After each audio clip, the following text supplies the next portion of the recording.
Dear all, welcome. My name is Miloš Vojinović.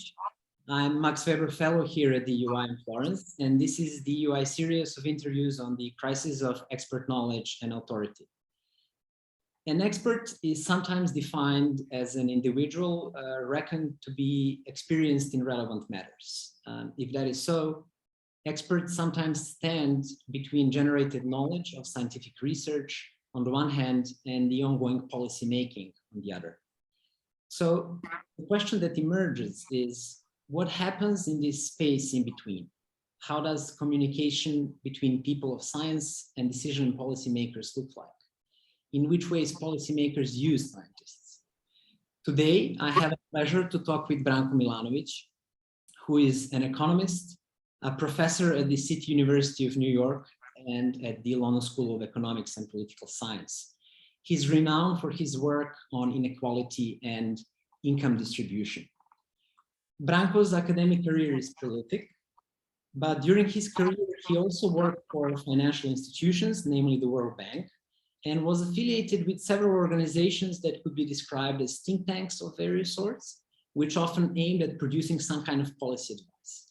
So we can say that Branko is not only well-known scientist, but also that he saw contact between policymaking and experts from various angles. Branko, welcome, and thank you for talking with me today. Well, thank you so much, Miloš. It's actually a pleasure to see you, and it's very much, it's a pleasure to be here. I would like to start by asking you, can you please share with us one episode where you have been invited to act as an advisor or an expert? Well, it's very hard to actually choose one because I just cannot think offhand of something which would be very exciting and unusual. But I've been, you actually rightly mentioned that I worked at the World Bank. And while working at the World Bank, at the very beginning of my career, I was in what is called the operational part of the World Bank, where you basically had to work with individual countries. And actually, in those days, I worked quite a lot on Poland. That was before 1989, when Polish government was still communist government, and Poland was the member of the World Bank. After that, I was in the research department. And there, of course, your relationship is a little bit different. So going back to your question, you still do have contacts with policymakers, but the position is different in the sense that you're supposed to, let's put it like that, to advise more than to negotiate. In the operation part of the World Bank, you do negotiate because you have programs that are, that have money behind them. But in a research department, you advise both your own side, which in this particular case was the World Bank, and the other side. So there were, quite a few, obviously, cases, when, I was involved with either in those days, and what I mentioned before, with, officials of different countries, including, for example, Poland, Russia, Turkey, when I was actually younger. But I cannot think of really some sort of a spectacular moment when, I don't know, something happened or somebody kicked me out of the room or, I got into a big fight. So it was much more prosaic. With the overall, I would say not that much influence directly. There might have been some influence indirectly, but very little directly. Thank you. So you mentioned the operational department of the World Bank and also research department. So the two verbs you use is to negotiate and to advise. Do you think that big institutions like the World Bank, what kind of autonomy do scientists that work for the World Bank have? Would you say that it is an environment, or not just the World Bank, maybe based on some other kind of experience? How often are the experts in your field actually forced to, in a way, adapt to a particular kind of a worldview? Right. Yeah, it's an excellent question. Let me try to actually answer it as sort of concisely as I can. When I speak of the research department of the World Bank, and actually I think to a large extent it includes also the research department of the fund. I actually know quite a lot of people there. They were smaller those days, but it really fulfilled the same function. There is one wrong view that the World Bank is somehow, or the fund, are somehow really Stalinist hierarchical organizations, that everybody is a small cog and you have just to do what you are told. That view is definitely not right. In research department, you had quite a lot of freedom to study what you wanted. Obviously, you study what you sort of got job for, because if you are a trade economist, you're not going suddenly to study, let's suppose income distribution. And since I was working on income distribution and poverty, I continued doing that. You have then, of course, different demands, but your autonomy in the sense of what you would like to work and how to work is not really directly affected. However, so now let's go, we have rejected that really extreme simplification of hierarchical decision-making. But is it like the academic sphere? It's not exactly, because there are demands which emanate from the normal work of the World Bank or the IMF. So for example, now I can imagine that there are probably dozens of people in the IMF who work on Ukraine. And so that's not something that you can say, well, really, I came here to work on, Africa, and I would like to continue working on Africa. So clearly there is a certain institutional demand, and that would push you in that direction. And finally, it's about a sort of intellectual freedom. That's tricky, because as I said, there will be no generally an attempt to make you do certain things. However, if you do things which are not sort of from the point of the institution interesting or important. To give you a concrete example, when I was working on inequality, particularly inequality in East European countries, it was not considered a sexy topic. It is not considered the topic that the World Bank is going to sort of advertise. So you can do that. You can write papers. You can even write books and all of that. But the machinery of publicity creation of the institution would ignore that. And moreover, it would not be necessarily good for your advancement, because you would not be noticed. So obviously, and that's where this is a long answer, but that's where people then would connect and work on topics that are popular at a given moment. And these popular topics would push them, sort of create a name recognition and push them up. And they would, of course, then start having a better career. Or in the research case, well, they're not going to get such special titles, because in research it's kind of limited, but they would actually, at least in the research, in the World Bank or in the research community, they would become better known. So there was always an incentive to follow the popular, sexy topics. The problem is that eventually you then leave all other topics that are very important, and you just study, as that's the problem like in academia, you just study a couple of topics that are currently very popular and that actually are going to make you better known. It is really interesting that you mentioned the popular topics and the incentives they give for academic, the progression of the academic career. So your area of expertise is inequality, a topic that is very present now, both as a scientific topic and as a topic for political debate. And it was not always like that. Mm-hmm. What I would like to ask you, there are established ways to measure inequality, but should something be done about it? Or how much inequality is too much? These are the questions where, in a way, ideology or kind of politics comes in. So I would say someone could say we should not do anything about inequality. Someone else can say, well, inequality is just a circular and it affects democracy. We should do something about it. So my question for you, it may not be clear, but you might give us some input. How do you see relationship between politics and your area of expertise in this sense? First, as you said, inequality was not a popular topic, and it actually went on like that for many years. I did my dissertation in Serbia, in former Yugoslavia in 1987, on income inequality in Yugoslavia. It was not, I mean, obviously you could do it at university, you even had the data, actually I had even microdata, but it was not really a topic that many people would study.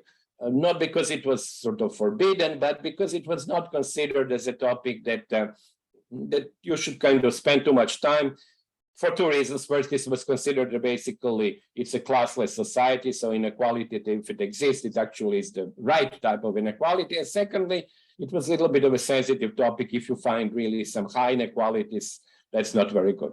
And on top of that, there was a regional inequality, as you know, in Yugoslavia, which was very high. And so that was an additional sort of issue. But the situation was not very much different in the US. And I worked, as you mentioned before, in other places like think tanks. And to give you an example, in the Carnegie Endowment for International Peace, I was already there, and then they had to actually raise some funds or whatever. And I had to include my CV. And one of the people there, they told me, well, that's great CV. You have really lots of publications, but you know what? Your main interest, let's change this inequality into poverty.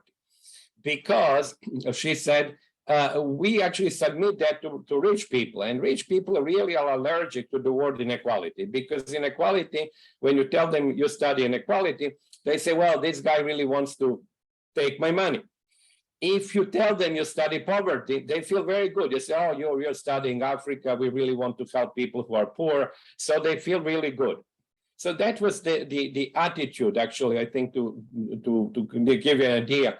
What was the attitude? Well, then it's changed, you know, after the financial crisis, and it's changed. And of course, I do believe that we have to, actually, most countries, in the US in particular, has to address inequality much more seriously. And I think there was a realization of that, very clear realization. Well, not very much was done in the last 10 years. It was more talk than action. And maybe something would have been done in the beginning of the Biden administration. I'm talking about the US now. But then, of course, the situation sort of, you know, changed because of the conflict with China, then the war in Ukraine, then COVID. And so basically, I'm afraid we have now forgotten the question of inequality. It has become now question number 4 or 5. And only a couple of years ago, it was really question number 1.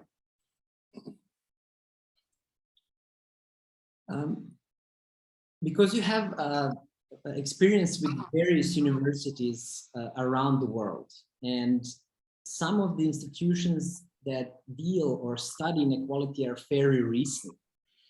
Do you see, can you tell us something about dynamics of creation of new institutes within universities, or how Department of Economics, in a way, position their research topics? Because you said something about inequality not being a topic that is recognized enough. How does, if we can imagine one Department of Economics in an imaginary university, how these dynamics of creating a curriculum works? Do you think, in your experience, because you lectured in Spain, in United States, and I think if I start enumerating countries, it will take some time. What is your experience, in a way, how this, is it coming from inside of universities, or this quest for funds also affects what economics study in 21st century? You know, the quest for funds is really, to a large extent, determining the curriculum. And I think that actually, in general, it is a very bad development. Essentially, you are at the mercy of people who have money and their interests. Now, not all of these people are bad people. They have actually sometimes interests that are good. But should the entire educational system in its curriculum depend on what rich people think should be studied? I think it's really basic issue there.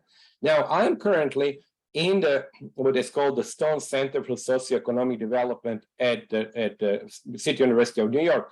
The Stone Center was founded precisely by one rich person, Jim Stone, who gave the money for the center. So Jim is obviously a very nice guy. He has created 7 centers around the world which study inequality. He is actually planning to have 10 of them. You know, there is one at Berkeley, there is one at LSE, there is one at Paris School of Economics, there is City University of New York. I think there is now one just, I think, in Michigan. So there are 7 of them. And that's how, for the inequality got more recently, and I think Piketty's success had to do something with that, actually more recently funded, much more than before. In the past, of course, nobody would actually dream of giving you money to study inequality. But in my opinion, it still has not sort of penetrated very much into the economic curriculum per se. For example, we don't have sort of a textbook on inequality, which would deal with methodology, normative part, historical part, more recent changes, and so on. We don't. And it's still being taught in different parts, some of them in macro, and in the past, actually, I should not, because I'm actually writing that in a book that currently, in the past, it was actually not even taught in the normal, usual micro and macro class. Actually, I looked at some, famous textbooks, including Samuelson, obviously, but others, Nordhaus and others. And it was really like you have a textbook of 900 pages, and it has about 4 pages on inequality, and that's inequality in developing countries. In other words, the assumption was, and we are talking about 1970s, 80s, 90s, that inequality is not a topic for the rich world. It's the topic for, South America, Africa, Asia, but not for the United States. That, of course, has changed, and I said, but as I believe, it has, of course, advanced tremendously because we have many more data and we have really super smart people working with the data, but it has not yet been what, if you can call it, mainstream in the usual curriculum. It is commonly said that now we live in a knowledge society and that need for expertise is as clear as never before. But also we've witnessed on various levels, almost unprecedented levels of suspicion towards experts. And how do you see, sometimes we also talk about the crisis of public trust or the crisis of experts' knowledge. So how do you see this from your own point of view? How do you see a relationship of public and your area of expertise in your research domain? Personally, I'm actually quite happy because I think thanks to social media a lot, I do have lots of contacts with people that I would have never met. You have contacts with people in South Africa, in Brazil, in Russia, China, India, so on. So I think the social media have really contributed hugely to that, both the recognition of your own work, but learning from others. So there is really this mutual process. But when it comes to experts, that you said in the beginning of your question, I do understand that there is a certain amount of, an increasing amount of this, how should they say, mistrust. And we have seen that also in the case of the COVID epidemic. And it is true, actually, if you go back and remember how it started and what were the opinions, it is true, the experts were really all over the place. They actually didn't know that was something new. They claimed they could deal with that, but we know now that they were unable. So I think there is a little bit of a sort of a responsibility for that mistrust of the experts on their side, because when there are issues that are too complex, too complicated or maybe new, they tend to claim too much knowledge. And they tend to dismiss other types of knowledge, of information that people have, sometimes very rudely. And then, of course, it produces the reaction on the other side by then rejecting them all. So I would not say that the responsibility is entirely on the other side. I think the responsibility sometimes is also people who live in the ivory tower, don't want to communicate, and believe that just if they show themselves up and say, well, look, I am an expert, well, everybody's going to fall down on their knees and follow them. And that doesn't happen. People don't do that. My last question for you would be, have you ever experienced policymakers using experts because they were expected to give particular kind of advice, in a sense that policymakers wanted to use the support or the authority of scientific argument for the particular kind of policy they were pursuing. And have you ever experienced this personally? No, personally, I cannot say that I've experienced, but I think actually one thing which is important for maybe young people who are in policy advice and gradually will become, experts and advisors or whatever, is to believe that, to realize that no policy advice would ever be implemented in a sort of unadulterated state in which it was expressed. In other words, when you do certain things at home or in the office and you design a program, I was actually just talking yesterday about the design of the program now in Germany. They are trying to do the program to protect lower income households for the increase in price of gas and oil. You should not believe that the sort of ideas that you develop on your computer and put it on paper are going to be exactly like that taken by others. However, these ideas are great, because what happens is the political process takes that, and then imagine it that political process is some kind of a machine where this is an input, and that machine is going to sort of work through this, and the output might look a little bit like the input, but it would also, look different because there will be many other inputs. And these inputs are not only based on what is maybe scientifically quote unquote the best, they would be based on political power, decisions, influence, accidents, contingencies, and others. So my advice would be, do not get disappointed if you think your plan is the best. And when that plan is sort of accepted, you look at that and say, well, it kind of vaguely resembles what I had in mind, but it's really very different. So I think this is the fate of every plan, and we have to take this as a given, that the political process is never going to take something which an expert proposed and implement it exactly the way that it was suggested. Branko, thank you so much for your time. Well, thanks a lot, Miloš. It was really a pleasure. They were very nice questions and actually enabled me a little bit to sort of go, at least in my mind and in discussion over my career. So thanks so very much. It was a pleasure.